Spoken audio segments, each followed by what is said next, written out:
ಸನ್ಮಾನ್ಯ ಅಧ್ಯಕ್ಷರೇ, ಪ್ರಮುಖವಾಗಿ ಇಡೀ ರಾಜ್ಯದಲ್ಲಿ ತಾವು ಹೆಲ್ತ್ ಮಿನಿಸ್ಟರ್ ಆಗಿದ್ರಿ, ನಾನು ಹೆಲ್ತ್ ಮಿನಿಸ್ಟರ್ ಆಗಿದ್ದೆ. ನಮಗೆ ಅದರ ಅರ್ಥ ನಿಮಗೂ ಗೊತ್ತಾಗ್ತದೆ. ಅದರ ಡೀಟೈಲ್ ಹೆಲ್ತ್ ಡಿಪಾರ್ಟ್ಮೆಂಟ್ ಅಲ್ಲಿ ಯಾವ್ಯಾವ ತರ ನಡೆಯುತ್ತೆ ಇವೆಲ್ಲ ಅನ್ನೋದು ನಿಮ್ಗೆ ಗೊತ್ತಿದೆ. ಆದರೆ ಇವತ್ತು ಕರ್ನಾಟಕದಲ್ಲಿ ಬೆಚ್ಚು ಬೀಳುವಂತ ಒಂದು ಘಟನೆ ಇಡೀ ರಾಜ್ಯದಲ್ಲಿ ನಡೆದಿದೆ. ಬಳ್ಳಾರಿ ಒಂದೇ ಅಂತಲ್ಲ, ಬಳ್ಳಾರಿಯಲ್ಲಿ ಯಾಕೆ ಆಯ್ತು ಅಂತ ಹೇಳಿದ್ರೆ, ಬಳ್ಳಾರಿಯಲ್ಲಿ ಸರಣಿ ರೀತಿ ಆಗೋಯ್ತು. 1, 2, 3, 4, 5 ಈ ತರ ಆಗೋಯ್ತು. ಅವಾಗ ಸರ್ಕಾರಕ್ಕೆ ಎಚ್ಚರ ಬಂದಿದ್ದು. ಆದ್ರೆ ಇದಕ್ಕೆ ಮುಂಚೆ ಬೇರೆ ಬೇರೆ ಜಿಲ್ಲೆಯಲ್ಲೂ ಆಗಿದೆ. ಚಿತ್ರದುರ್ಗದಲ್ಲಾಗಿದೆ, ದಾವಣಗೆರೆಯಲ್ಲಾಗಿದೆ, ರಾಯಚೂರಲ್ಲಾಗಿದೆ. ಅಲ್ಲಿ ಒಂದೊಂದು ಇನ್ಸಿಡೆಂಟ್ ಆಗಿದೆ. ಅಲ್ಲಿ ಅದೇ ಹಾಗೆ ಮುಚ್ಚಾಕ ಸ್ಟೇಟ್ಮೆಂಟ್ ಮಾಡ್ತಾ ಅಂತ ಹೇಳಿದ್ರಲ್ಲ ಮಂತ್ರಿ. ಮಾಡ್ಲಿ ಆರಾಮ್ಸೆ ಮಾಡ್ಲಿ. ಅವ್ರಿಗೆ ಯಾವಾಗ ಸಮಯ ಸಿಗುತ್ತೋ ಬಂದು ಮಾಡ್ಲಿ, ನಮ್ದೇನಿಲ್ಲ. ನಾವು ಸರ್ಕಾರನ ಎಚ್ಚರಗೊಳಿಸಬೇಕಾಗಿರೋದು, ಸರ್ಕಾರಕ್ಕೆ ಕಿವಿ ಹಿಂಡೋ ಕೆಲಸ ಮಾಡ್ಬೇಕಾಗಿರೋದು ನಮ್ಮ ಕರ್ತವ್ಯ. ನಾವು ಮಾಡ್ತಾ ಇದ್ದೀವಿ.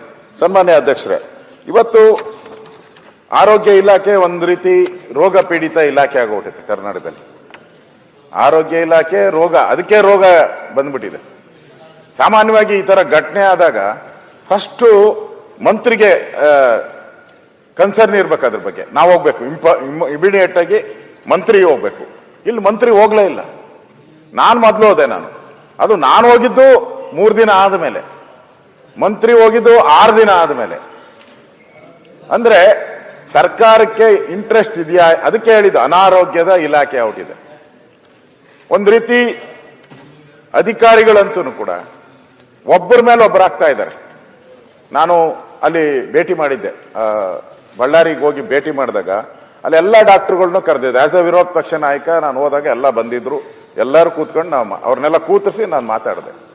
ಅವರು ತಪ್ಪು ಒಪ್ಕೊಂತ ಇಲ್ಲ. ಡಾಕ್ಟರ್ಗಳು ಹೇಳ್ತಾ ಇರ್ತಾರೆ, ನಮ್ದೇನು ತಪ್ಪಿಲ್ಲ ಇದರಲ್ಲಿ, ಮೆಡಿಸಿನ್ ತಪ್ಪು ಅಂತ ಹೇಳ್ತಾ ಇದ್ದಾರೆ.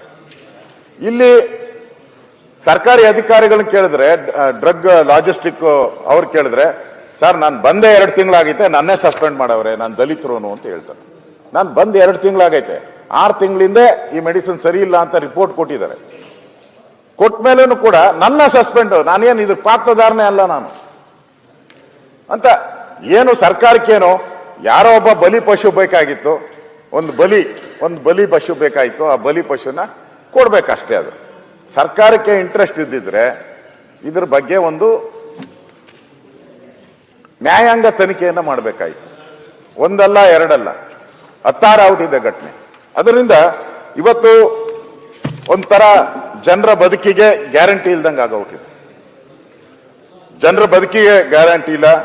ಒಂದು ರೀತಿ ನಕಲಿ ವೈದ್ಯರು, ನಾನು ಇದರಲ್ಲಿ ಬಂದಿದ್ದೆ, ನಕಲಿ ವೈದ್ಯರೇ ಸುಮಾರು 600-700 ಜನ ನಕಲಿ ವೈದ್ಯರು. ನಕಲಿ ವೈದ್ಯರ ಒಂದು ಹಾವಳಿ ಬೇರೆ, ಅದನ್ನ ತಡೆಗಟ್ಟಕ್ಕೆ ಆಗ್ತಾ ಇಲ್ಲ. ಅವರು ಎಲ್ಲೂ ರೈಡ್ ಮಾಡ್ತಾ ಇಲ್ಲ. ನಾನು ಆರೋಗ್ಯ ಸಚಿವನಾಗಿದ್ದಾಗ, ತಾವು ಆಗಿದ್ದಾಗ ನಾನು ಒಂದು 20 ಕಡೆ ರೈಡ್ ಮಾಡಿದ್ದೀನಿ. ಒಂದಿನ ದಾವಣಗೆರೆಗೆ ಹೋದಾಗ ಒಂದು 50 ಜನನ ಒಂದೇ ರಿಸರ್ವ್ ವ್ಯಾನ್ ತರಿಸಿ ತುಂಬಿ ಎಲ್ಲಾನು ಜೈಲು ಕಳಿಸಿದ್ದೀನಿ ನಾನು. ಈ ತರದ ಒಂದು ಆಕ್ಟಿವ್ನೆಸ್ ಇವತ್ತು ಇಲಾಖೆಯಲ್ಲಿ ಕಾಣ್ತಾ ಇಲ್ಲ. ಆರೋಗ್ಯ ಇಲಾಖೆ ಒಂಥರ ರೋಗಗ್ರಸ್ತ ಆಗಿರ್ತಕ್ಕಂಥದ್ದು. ಬಡವರಿಗೆ ಇವತ್ತು ಆಸ್ಪತ್ರೆ ಔಷಧಿಗಳು ಕೂಡ ಸಿಗದೇ ಇರುವಂತ ಒಂದು ಸ್ಥಿತಿ ನೋಡಿ. ತಮಗೂ ಕಣ್ಣೀರು ಬರುವಂತ ಘಟನೆ ಇದು. ರೋದನ ಮಾಡ್ತಾ ಇದ್ದಾರೆ. ಎಲ್ಲ ಬಡವರೇ ಸರ್, ಯಾರು ಸಾಹುಕಾರರಿಲ್ಲ, ಎಲ್ಲ ಬಡವರೇ ನೋಡಿ. ಅಳ್ತಾ ಇದ್ದಾರೆ, ರೋದನ ಮಾಡ್ತಾ ಇದ್ದಾರೆ. ಅವ್ರಿಗೆ ಪರಿಹಾರ ಕೊಡಕ್ಕಾಗ್ತಾ ಇಲ್ಲ. ನಾನು ಹೇಳಿದ್ರೆ ಕೋಪ ಮಾಡ್ಕೊಂತಾರೆ. ಫಸ್ಟ್ ಕೋಪ ಮಾಡ್ಕೊಳ್ಳೋದೇ ನಮ್ಮ ಪ್ರಿಯಾಂಕಾ ಅವರು. ನಿಜ ಹೇಳ್ತೀನಿ ನೋಡಿ, ಕೋಪ ಮಾಡ್ಕೊಳ್ಳಲ್ಲ ನೋಡಿ. ಇವ್ರಿಗೆ ಫಸ್ಟ್ 2 ಲಕ್ಷ ಕೊಟ್ರು, ವಯನಾಡಿಗೆ 15 ಲಕ್ಷ ಕೊಟ್ರು. ಆನೆ ತುಳಿತಕ್ಕೆ ವಯನಾಡಿಗೆ 15, ಇಲ್ಲಿ ಇವ್ರಿಗೆ 2 ಲಕ್ಷ ಕೊಟ್ರು. ಇದು ತಾರತಮ್ಯ ಅಂತ ನಾನು ಹೇಳೋದು. ಇದನ್ನ ತಾರತಮ್ಯ ಈ ತರ ಮಾಡಬಾರ್ದು ಅನ್ನೋದು ನನ್ನ ಉದ್ದೇಶ ಇರ್ತಕ್ಕಂಥದ್ದು. ಅಧ್ಯಕ್ಷರೇ, ಯಾರು ಕೊಟ್ಟದ್ದು ನೋಡಿ, ಇದಾದ್ಮೇಲೆ ನಾವು ಹೇಳಿದ್ರೆ, ವಿರೋಧ ಪಕ್ಷ ಹೇಳಿದ್ರೆ ಸಾಮಾನ್ಯವಾಗಿ ಇವರು ಉತ್ಪ್ರೇಕ್ಷೆಗೆ ಹೇಳ್ತಾರೆ ಅಂತ ಹೇಳ್ತಾರೆ. ವಿರೋಧ ಪಕ್ಷ ಹೇಳಿದ್ರೆ ಲೋಕಾಯುಕ್ತರು ಭೇಟಿ ಮಾಡಿದ್ದಾರೆ. ಲೋಕಾಯುಕ್ತರು ಭೇಟಿ, ನಾನು ಇಡೀ ರಾಜ್ಯದ ಹೇಳ್ತಾ ಇದ್ದೀನಿ. ಲೋಕಾಯುಕ್ತರು ಬೆಂಗಳೂರಲ್ಲಿರುವಂತ KC ಜನರಲ್ ಆಸ್ಪತ್ರೆಗೆ ಹೋದಾಗ ಅಲ್ಲಿ ಲೋಕಾಯುಕ್ತ ಭೇಟಿ ಮಾಡ್ತಾರೆ. ಲೋಕಾಯುಕ್ತ ಭೇಟಿ ಮಾಡಿದಾಗ ಅವ್ರು ಬರೆದಿರೋ ನೋಟು, ಅದರಲ್ಲಿ ಹೇಳಿದ್ದಾರೆ 9 ಗಂಟೆ ಆದರೂ ಕರ್ತವ್ಯಕ್ಕೆ ಬಾರದ 5 ವೈದ್ಯರು. ಇರದೇ ವೈದ್ಯರು ಕಡಿಮೆ ನಮ್ಮಲ್ಲಿ. ಅಲ್ಲೂ ಕಾಣೆ ಆಗೋಬಿಟ್ಟಿದ್ದಾರೆ. 9 ಗಂಟೆಗೆ ಬಂದಿರೋರು 5 ಲೋಕಾಯುಕ್ತರು. ಕೆಟ್ಟು ಮೂಲೆ ಸೇರಿದ ECG ಯಂತ್ರ, ಡಾಪ್ಲರ್ ಟೆಸ್ಟ್ ಯಂತ್ರದ ಕೊರತೆ. ರಿಪೋರ್ಟ್ ಅಲ್ಲಿ ಮಕ್ಕಳ ತೀವ್ರ ನಿಗಾ ಘಟಕದಲ್ಲಿ ಕಾರ್ಯನಿರ್ವಹಿಸದ ವೆಂಟಿಲೇಟರ್ಗಳು. ನ್ಯೂ ಬಾರ್ನ್ ಬೇಬಿ ಇದ್ದಾಗ ಕೆಲವು ವೆಯ್ಟ್ ಲಾಸ್, ಕಡಿಮೆ ವೆಯ್ಟ್ ಇರ್ತದೆ, ಅವ್ರಿಗೆ ಇಮಿಡಿಯೇಟ್ ಆಗಿ ಈ ತರ ವೆಂಟಿಲೇಟರ್ಸ್ ಈ ತರದೆಲ್ಲ ಅವಶ್ಯಕತೆ ಇರ್ತದೆ.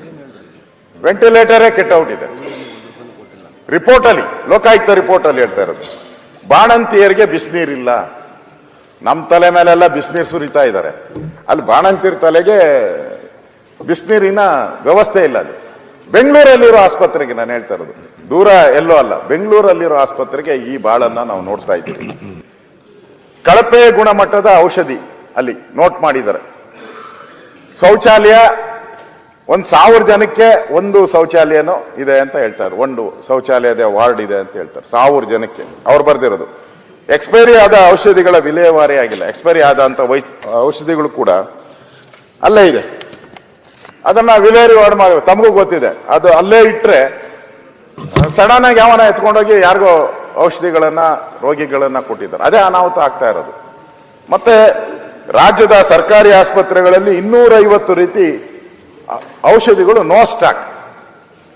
ಅದಕ್ಕೆ ನಾನು ನೆನ್ನೆ ಹೇಳಿದ್ದು, ಈ ಮೆಡಿಕಲ್ ಮಾಫಿಯಾ, ಡ್ರಗ್ ಮಾಫಿಯಾದ ಸುಳಿಯಲ್ಲಿ ಈ ಸರ್ಕಾರ ಸಿಕ್ಕಾಕೊಂಡ್ಬಿಟ್ಟಿದೆ.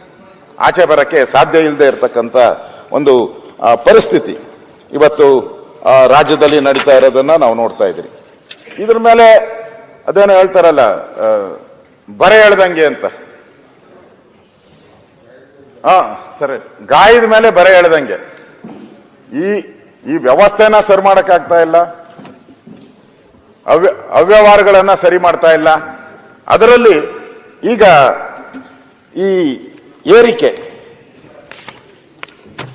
ಆಸ್ಪತ್ರೆಗಳಲ್ಲಿ ಜನರಲ್ ವಾರ್ಡ್ಗೆ 15 ರೂಪಾಯಿ ಇದ್ದಿದ್ದು 20 ರೂಪಾಯಿ, ಸ್ಪೆಷಲ್ ವಾರ್ಡ್ಗೆ 750 ಇರೋದು 1000, OPD ನೋಂದಾವಣಿ 10ರಿಂದ 20, ಮೆಡಿಕಲ್ ಬೋರ್ಡ್ ಪ್ರಮಾಣ ಪತ್ರಕ್ಕೆ 350ರಿಂದ 500, ಆಹಾರ ಪಥ್ಯಕ್ಕೆ 50ರಿಂದ 100.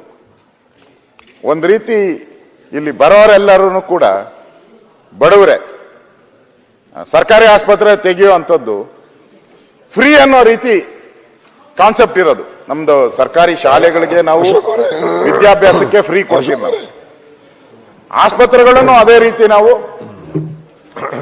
ಕೊಡುವಂಥದ್ದು. ಆಸ್ಪತ್ರೆಗಳು ಕೂಡ ಫ್ರೀಯಾಗೆ ನಡೆಸೋದು ಒಳ್ಳೇದು, ಆದ್ರೆ ಕಡಿಮೆ ಬೆಲೆ ಇಟ್ಟಿದ್ರೆ ಒಳ್ಳೇದು. ಅದಕ್ಕೆ ಮಂತ್ರಿಗಳು ರಿಪ್ಲೈ ಕೊಡ್ತಾರೆ. ರಿಪ್ಲೈಯಲ್ಲಿ ಅವ್ರು ಹೇಳಿದ್ದಾರೆ, ಬಹಳ ವರ್ಷಗಳಿಂದ ಏರ್ಸಿಲ್ಲ, ಅದಕ್ಕೋಸ್ಕರ ಏರ್ಸಿದ್ದೀನಿ ಅಂತ.